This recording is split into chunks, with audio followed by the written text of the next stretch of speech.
मुंबई से खबर है, एमएनएस कार्यकर्ताओं की गुंडागर्दी सामने आई है। किताबों की दुकानों पर पहुंचे एमएनएस कार्यकर्ता दुकानों पर जाकर हिंदी भाषा की किताबें फाड़ दी। कार्यकर्ताओं ने दुकानदारों को चेतावनी दी। हिंदी भाषा की किताबें न बेचने की ये पूरी चेतावनी जारी की गई। हिंदी भाषा को लेकर तमाम विवाद इससे पहले भी एमएनएस कार्यकर्ता करते हुए देखे गए हैं। हिंदी भाषा जिसे एज ए सब्जेक्ट ऐड किया गया, मैंडेट किया गया कुछ क्लासेस के लिए, उसके बाद से आक्रोश बेहद ज्यादा।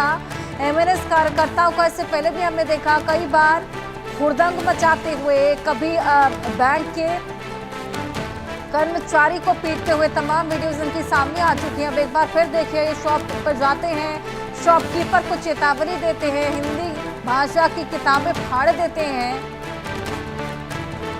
गुंडागर्दी लगातार बढ़ती चली जा रही है। ये देखिए किस कदर बदतमीजी पर उतर आते हैं। हिंदी भाषा की तमाम किताबें सबसे पहले मांगते हैं, इसके बाद उसको फाड़ देते हैं और चेतावनी देते हुए भी नजर आ रहे हैं।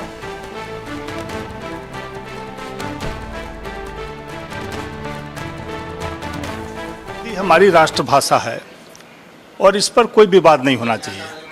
जहाँ तक राज ठाकरे जी का सवाल है, वो पहले से ही इस चरित्र के व्यक्ति रहे हैं कि जब वो अप्रासंगिक होते हैं तो इस तरह का प्रश्न उठाते हैं।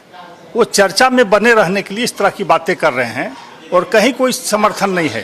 पूरे देशवासी हिंदी को सम्मान देते हैं, हिंदी में काम करते हैं, लेकिन चूंकि अभी उनको कोई पूछने वाला नहीं है, माने आउट ऑफ सीन हो चुके हैं पूरी तरह से महाराष्ट्र से, तो अपनी उपस्थिति दर्ज कराने के लिए इस तरह की बातें कर रहे हैं। कहीं कोई जन समर्थन उन्हें नहीं है।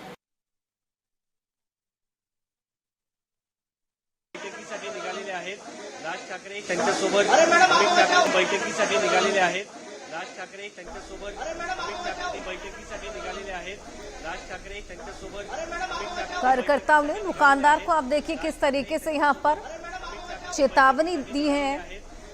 बाकायदा इसका वीडियो भी बनाया है, सोशल मीडिया पर लगातार सर्कुलेट हो रहा है। हिंदी वर्सेस मराठी का मुद्दा जो कि लगातार तूल पकड़ता हुआ नजर आ रहा है। उसी बीच एमएनएस कार्यकर्ताओं की गुंडागर्दी से पहले भी हमने कई बार देखी और एक बार फिर से दुकानदार को ये देखिए जताते हुए तो दुकानें फाड़ते हुए ये कार्यकर्ता नजर आए। महाराष्ट्र में हिंदी भाषा ऑप्शनल की गई है। इस बारे में राज ठाकरे ने एक मुद्दा उपस्थित किया है कि हिंदी भाषा को यहाँ से ऑप्शनल भाषा ना करें और तीसरी भाषा जो है हिंदी भाषा ना हो, ऐसा राज ठाकरे का कहना है। इस मुद्दे पर हमारे साथ कुछ उत्तर भारतीय भाई हैं, हम उनसे जानते हैं कि क्या लगता है उनको इस मुद्दे पर। सुधांशु जी, आप बताइए, तो तीसरा जो मतलब भाषा जो है वो हिंदी भाषा करने की राज्य सरकार की तैयारी है, लेकिन ये इस मुद्दे पर आपको क्या लगता है, ये सही है गलत है? देखिए, जहाँ पे हम रहते हैं वहाँ का जो भाषा लैंग्वेज उसका सम्मान करना बहुत ज़रूरी है। लेकिन जो प्राइम मिनिस्टर जी का है, जो लोग हिंदी को लेकर जो विषय सपना है, तो मुझे लगता है अगर उनको लोगों जो रुचि है तो अपना विषय रख सकते हैं हिंदी भाषा करके। लेकिन मेरा ये जिज्ञासा है, अगर हम महाराष्ट्र में रहते हैं तो यहाँ के जो भूमिपुत्र जो यहाँ मराठी है उनका लैंग्वेज सम्मान करना बहुत जरूरी है। हिंदी भाषा क्या, हिंदी भाषा तीसरी भाषा होनी चाहिए कि नहीं होनी चाहिए? देखिए, हिंदी भाषा जो जहाँ पे है, जो स्टेट में लोकल लैंग्वेज हो, लैंग्वेज को प्राथमिकता देना सबसे पहले है। मराठी को तो सेकंड यहाँ प्राथमिकता दिए गया है। हिंदी भाषा को लोगों को लगता है कि हिंदी वाले क्षेत्र लोग ज़्यादा है, लेकिन उनको मराठी सीखते हुए भी हिंदी का भी सम्मान करना चाहिए। सर, आप बताइए, आपको क्या लगता है तीसरी भाषा हिंदी भाषा होना चाहिए कि नहीं होना चाहिए? देखो, यहाँ का जो लोकल पब्लिक है, इनके लिए हिंदी भाषा एक्चुअली तो राष्ट्रीय भाषा है, वो तो सब जगह आनी चाहिए। लेकिन यहाँ का जो स्थानिक है उनको भी तो मराठी भाषा चल ही रही। एग्जाम्पल, बैंक का कोई कर्मचारी केरला का या साउथ का या जम्मू का या अदर पंजाब का अगर 4-4 महीने के लिए इधर ट्रांसफ़र होता है तो तुरंत तो उसको मराठी नहीं आएगा। अगर उसके ऊपर प्रेशर डालेंगे तो वो नहीं आएगा। वो कितना 4 महीना, 5 महीना, 1 साल रहेगा। मराठी तो आनी ही चाहिए कंपलसरी, लेकिन हिंदी भी ज़रूरी है क्योंकि हिंदी एक राष्ट्रीय भाषा है। तो स्थानिक लोग का ये जो चल रहा है कि मराठी चाहिए, तो मराठी ने सब भाषा का सम्मान करना चाहिए, हिंदी भी आनी चाहिए, दोनों लैंग्वेज होना चाहिए। यादव जी, आप क्या बताएंगे, तीसरी भाषा हिंदी होनी चाहिए कि क्या लगता है आपको? हिंदी होनी चाहिए। सुदर्शन जी, एक मुद्दा और है कि ये जो है इसको राज ठाकरे ने विरोध किया है, तो इस विरोध को किस तरह कैसे देखते हैं आप? देखिए, राज साहब बड़े नेता हैं, उनका विषय भी लोगों को सुनना चाहिए। और मुझे लगता है कि जो महाराष्ट्र वाला विषय है, हम तो अगर मैं खुद यहाँ का, हम लोग भूमिपुत्र नहीं, लेकिन हम लोग बाहर से आए हुए हैं, लेकिन हम लोग खुद यहाँ के अपने को समझते हैं। तो यहाँ का खाते पीते नौकरी करते यहाँ करते, तो यहाँ का लैंग्वेज को सम्मान करना बहुत ज़रूरी है। जो रहा हिंदी का विषय है, तो हिंदी के विषय जो बाकी लोगों सबका ओपिनियन उसको समझ के आगे बढ़ना चाहिए।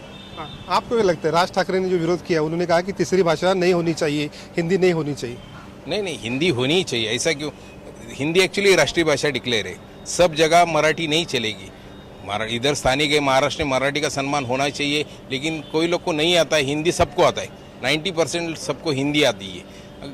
कोई समझे एग्जांपल MP का आदमी है, उसको हिंदी आती कंटिन्यू। UP का आदमी है, उसको हिंदी आती है, तुरंत मराठी नहीं आएगी। हाँ, मराठी सीखना चाहिए, उसका आदर करना चाहिए। वो लोग ने सब आदर करना ही पड़ेगा, लेकिन हिंदी ही जरूरी है। हम हमारे साथ और भी साथी है। सर जी, आप बताइए, आपको क्या लगता है, तीसरी भाषा हमारा हिंदी होनी चाहिए कि नहीं होनी चाहिए? देखिए, कैसा है कि जो भी स्टेट में आप रहते हो, सबसे पहला प्रेफरेंस तो अगर आप वहाँ पे रह रहे हो, आप वहाँ पे कमा रहे हो, या आप वहाँ पे काफ़ी समय से हो और आप वहीं पे बस गए हो, तो आपको वहाँ का लैंग्वेज ज़रूर आना चाहिए। तो आपको उस लैंग्वेज का सम्मान करना है। जैसे हम लोग, मेरा तो यहीं पैदा हुआ हूँ, लेकिन जो मेरे मम्मी डैडी थे वो UP के थे। तो हम लोग जब यहाँ पे पैदा हुए तो हमको मराठी भाषा पहले आना ही चाहिए। चाहे आप कोई भी स्टेट में रह रहे हो तो वहाँ का भाषा आना चाहिए। लेकिन हिंदी एक ऐसी भाषा है जो आप आज नेशनल लेवल पे कहीं पे भी जाते हो तो लोग उसको समझते हैं। अगर आप तमिलनाडु से या वहाँ से कोई आपके पास आएगा, अगर वो आपसे तमिल में बात करेगा तो आपको नहीं समझेगी वो लैंग्वेज। तो वैसे हिंदी एक लैंग्वेज है जो पूरे इंडिया में हर जगह लोग समझते हैं। तो इसके लिए इस लैंग्वेज को वैल्यू तो देना चाहिए। राज ठाकरे का विरोध है, उसके बारे में क्या कहेंगे आप? देखिए, राज साहब का विरोध, देखिए जो विरोध है हिंदी के लिए वो गलत है, जो उनका समर्थन मराठी के लिए वो ठीक है, लेकिन विरोध करना वो गलत है। क्या लगता है आपको, मतलब विरोध करके ये मामला सॉल्व हो जाएगा? नहीं, ऐसा सॉल्व नहीं होगा। देखिए, आज जब कुंभ मेला था, आज जब लोग यहाँ से आज अगर आप यूपी में भी आज जाएंगे तो आपको वहाँ पे साउथ के लैंग्वेज में भी बोर्ड दिखेंगे, आपको हिंदी में भी दिखेगा, आपको हर लैंग्वेज में दिखेगा। आज हमको तीर्थ ही करना है, अगर कहीं यात्रा पे जाना है तो आपको साउथ में भी जाना है, आपको यूपी में भी जाना है, आपको सब जगह जाना है। ये पूरा एक राष्ट्र है, ये एक पूरा देश है। तो हिंदी एक ऐसा प्राथमिक भाषा है, मतलब आप उसको प्राथमिक नहीं बोल सकते, लेकिन लोग पूरे देश आज उसको समझ रहे हैं ना, एक हिंदी एक लैंग्वेज। तो इसका विरोध करके कोई अर्थ नहीं है। फिर भी विरोध हो रहा है तो फिर क्या मतलब इसकी?